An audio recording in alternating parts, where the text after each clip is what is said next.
ಅಲ್ಲ ಅವ್ರಿಗೆ ಅಂತ ಹೇಳಿದ್ಕೆ ನೀನ್ ಹಿಂಗ ಮಾಡೋದು ಎಷ್ಟೊತ್ತಿನಿಂದ ಸೈಲೆಂಟ್ ಆಗಿರ್ಬೇಕು. ಮಾತಾಡಂಗಿಲ್ಲ, ಕೆಮ್ಮಂಗಿಲ್ಲ, ಗೋಕರ್ಸಂಗಿಲ್ಲ, ಕ್ಯಾಕಿರ್ಸಂಗಿಲ್ಲ, ಆ ಫೋನ್ ಹಿಡ್ಕೊಂಡು ನೋಡಂಗಿಲ್ಲ. ಎಂತ ಮಾಡ್ತೀವಿ ಮಾರಯ್ಯ ನಿನ್ನ.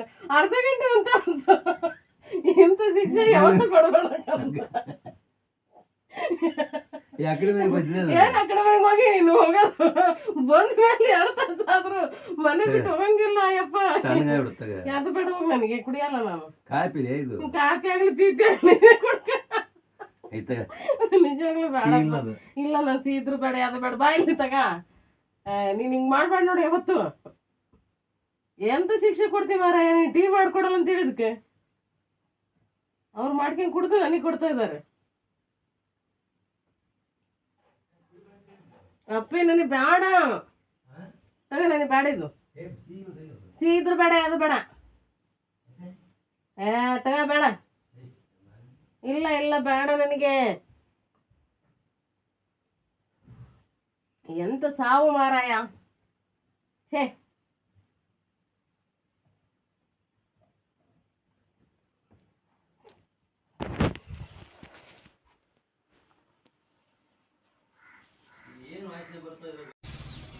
ನಿನ್ನ ಮದುವೆ ಆಗೋ ಅದೃಷ್ಟ ಅಂತೂ ನನಗಿಲ್ಲ, ಆದ್ರೆ ಪ್ರೀತಿಸೋ ಹಕ್ಕಿದೆ.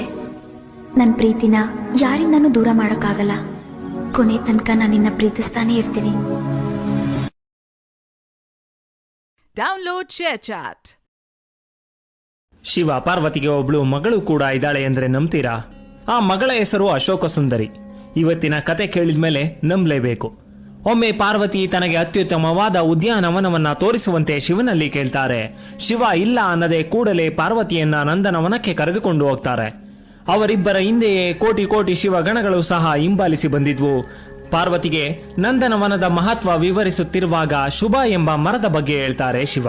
ಶುಭವೆಂಬ ಈ ವೃಕ್ಷ ಯಾವುದೇ ಹಣ್ಣು ಬಯಸಿದ್ರೂ ಕೊಡುವಷ್ಟು ಶಕ್ತಿ ಹೊಂದಿತ್ತು.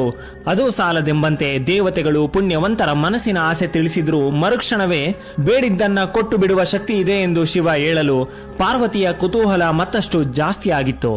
ಇದೇ ಸಮಯದಲ್ಲಿ ಪಾರ್ವತಿ ಶಿವನ ಅನುಮತಿ ಪಡೆದು ತನ್ನ ಮನದಲ್ಲಿದ್ದಂತೆ ಗುಣವತಿಯಾದ ಸರ್ವಾಂಗ ಸುಂದರಿಯಾದ ಒಬ್ಬಳು ಯುವತಿಯನ್ನ ಕೊಡುವಂತೆ ಆಸೆಯನ್ನ ತಿಳಿಸ್ತಾರೆ. ಮರುಕ್ಷಣವೇ ಪ್ರಪಂಚವನ್ನೇ ಮೋಹಗೊಳಿಸುವಂತಹ ಸುಂದರ ಕಾಂತಿಯುಳ್ಳ ಮತ್ತು ಕೈಲಿ ಪದ್ಮವನ್ನಿಡಿದ ಯುವತಿಯೊಬ್ಳು ಶಿವ ಪಾರ್ವತಿ ಮುಂದೆ ಪ್ರತ್ಯಕ್ಷಳಾಗಿದ್ಲು. ಆ ಯುವತಿಯನ್ನ ಶಿವ ಮತ್ತು ಪಾರ್ವತಿ ಪ್ರೀತಿಯಿಂದ ಮಗಳು ಅಂತ ಸ್ವೀಕರಿಸಿ ಅಶೋಕ ಸುಂದರಿ ಎಂಬ ಹೆಸರಿನಲ್ಲಿ ಪ್ರಸಿದ್ಧಿಯಾಗುವಂತೆ ವರ ಕೂಡ ಕೊಟ್ಟಿದ್ರು. ಅಂದಿನಿಂದ ಕಾರ್ತಿಕೇಯ ಮೊದಲ ಮಗನಾದ್ರೆ ಅಶೋಕ ಸುಂದರಿ 2ನೆಯ ಮಗಳಾದ್ಲು ಮತ್ತು ಕೊನೆಯದಾಗಿ ಹುಟ್ಟಿದ್ದು ಗಣಪತಿ. ಈ ಕತೆ ಪದ್ಮ ಪುರಾಣದ ಭೂಮಿಖಂಡದ 102ರ ಅಧ್ಯಾಯದಲ್ಲಿ ಸಿಗುತ್ತೆ. Download share chat.